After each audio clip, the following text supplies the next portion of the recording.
terminamos la clase 20 con video número 5, último. Acá les quiero contar sobre oscilaciones que tiene una partícula que se mueve en una dimensión en un pozo de potencial cuando la amplitud es pequeña. No hay ningún ejercicio en la práctica en este momento, no sé si hay algo más adelante, pero es un tema importante. Les comento, por ejemplo, que en la práctica de física 1 de CIVEX hay un par de problemas de esto. El asunto es que involucra algunas ideas de análisis matemático que probablemente ven más adelante y entonces podrán apreciar mejor de qué trabajamos. Pero en las aplicaciones es muy importante, lo he visto muchas veces en otras materias. La idea es que si una partícula se mueve en un pozo de potencial, como el que está en este dibujo, no el parabólico, el otro, el verdadero potencial es el U de X con esa forma rara. Ese potencial tiene un mínimo y si la energía mecánica tiene alguna altura que no se escapa del pozo, le pone barreras a la partícula y la partícula se mueve con movimiento oscilatorio. Tiene un periodo, pero no es armónico en general. No sigue la forma cinemática de que la posición respecto del mínimo es una amplitud por el coseno de una función trigonométrica. Por el coseno de omega t. ¿Cómo es eso? ¿Cómo conciliamos las cosas? Solo cuando el potencial es parabólico, que completando cuadrado se puede escribir como algo por x menos la posición del mínimo al cuadrado más una constante, entonces uno recupera la fuerza como menos la derivada del potencial respecto de x y le da una fuerza lineal. Si la fuerza es lineal, sabemos que la segunda ley de Newton nos lleva masa por aceleración igual a la fuerza, terminamos poniendo derivada segunda de la posición respecto de x dos veces igual a menos algo por la posición respecto del mínimo. Entonces eso será un movimiento armónico simple. Y si es armónico simple, o sea, si la ecuación diferencial es exactamente la forma que corresponde al movimiento armónico simple, podemos saber la solución, usarla, y podemos usar la solución, y también sabemos leer la frecuencia angular. En este caso, omega cuadrado es 2 alfa sobre m, porque esta fuerza la voy a poner a masa por aceleración, la masa la voy a pasar dividiendo, y 2 alfa sobre m juega el rol de omega cuadrado. Si el potencial no es cuadrático, si la función u no es cuadrática, la fórmula de fuerza no es lineal y todo esto no lo podemos aplicar. ¿Cómo se hace el razonamiento? Bueno, a nivel gráfico. Si la partícula se mueve respecto del mínimo muy poquito, o sea, si tiene oscilaciones de pequeña amplitud, el potencial que se va a estar viendo es el fondo del pozo.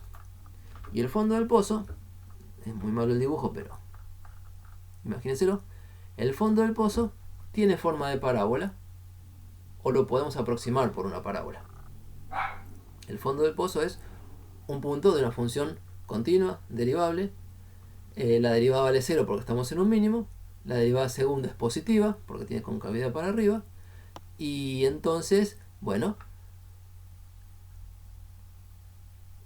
digamos que siguen la idea de que es aproximadamente parabólico. Lo que ve la partícula cuando se mueve es el potencial en el dominio en que se mueve.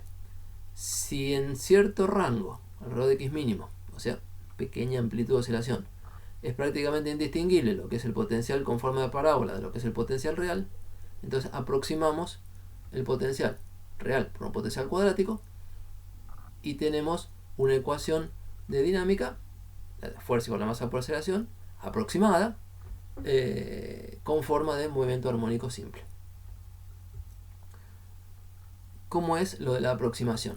Se trata de encontrar una función cuadrática, una parábola, con la altura, bueno, con el mínimo en el lugar adecuado. Con la altura en el mínimo a la altura adecuada. Con la derivada 0, porque estamos en un mínimo. Y con la derivada segunda copiada del potencial real. La idea de armar esta parábola es copiarle a la función u de x la posición del mínimo tanto en x como en altura y la concavidad, el valor de la derivada segunda. Entonces, si llamamos u0, al valor del potencial real en el x mínimo. Dibujadito es el mínimo, la altura del mínimo del potencial. La derivada de u respecto de x en ese punto x mínimo es 0, y la derivada segunda, que nos da la concavidad, le voy a llamar u0 segunda. La derivada segunda del u real en el x de la posición de equilibrio, el x del mínimo del potencial. Entonces, si uno se arma esta parábola, que es una constante más otra constante por x menos x mínimo al cuadrado, eligiendo el término independiente como u0 y el coeficiente del término cuadrático como un medio de la derivada segunda, resulta que esta es lo que se llama la mejor aproximación parabólica a la función u de x. Porque si chequean, esta función, lo que está recuadrado en x igual a x mínimo, vale u0, bien con la altura o la posición del mínimo. Y si le calculan la derivada segunda, va a bajar el 2 y la próxima, bueno, x menos x mínimo a la 1, y la próxima derivada se va, x menos x mínimo, y queda efectivamente u segunda sub 0.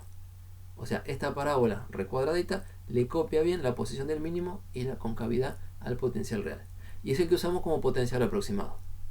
Entonces, con ese potencial, la fuerza, que bien es menos la derivada de u respecto de x, aproximadamente es menos la derivada de lo que tengo escrito acá respecto de x, que es bajo el 2, se va al 1 medio y queda u segunda sub 0 por x menos x mínimo a la 1.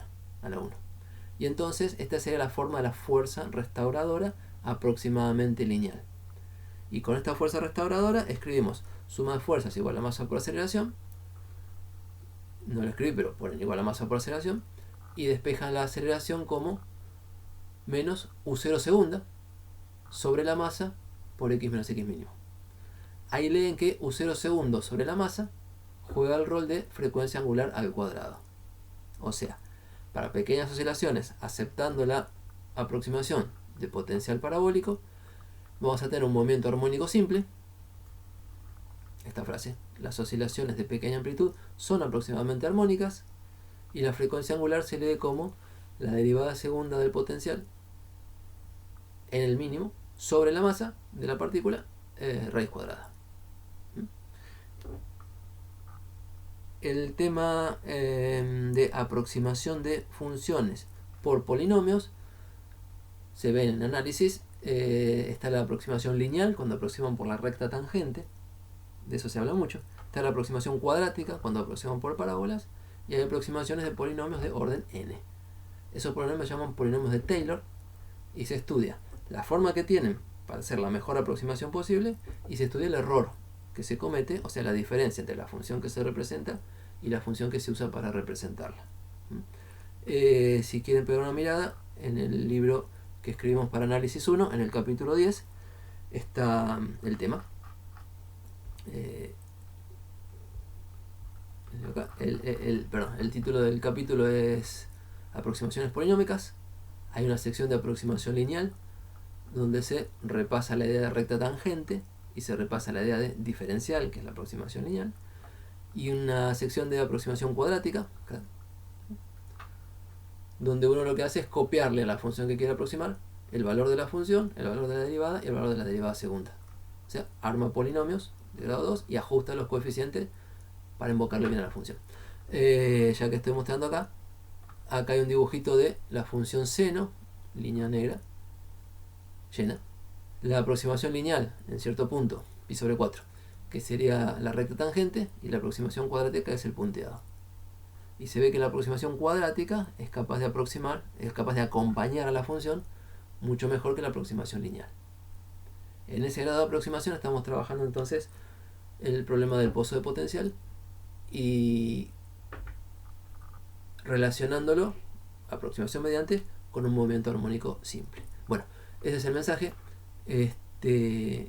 Y guárdenlo para el final, digamos, en teoría, y guárdenlo para algún momento en que seguro van a usar estas ideas para trabajar algún problema donde el potencial es importante, es real, hay que hacer el problema, y si no es cuadrático, bueno, por lo menos esto se puede hacer rápido. Lo voy a hacer. Nada, esto es una forma de tratar aproximadamente el problema como si fuera más fácil de lo que es. Bien, lo dejo con esto y la próxima clase ya estaremos hablando de temas bien nuevos.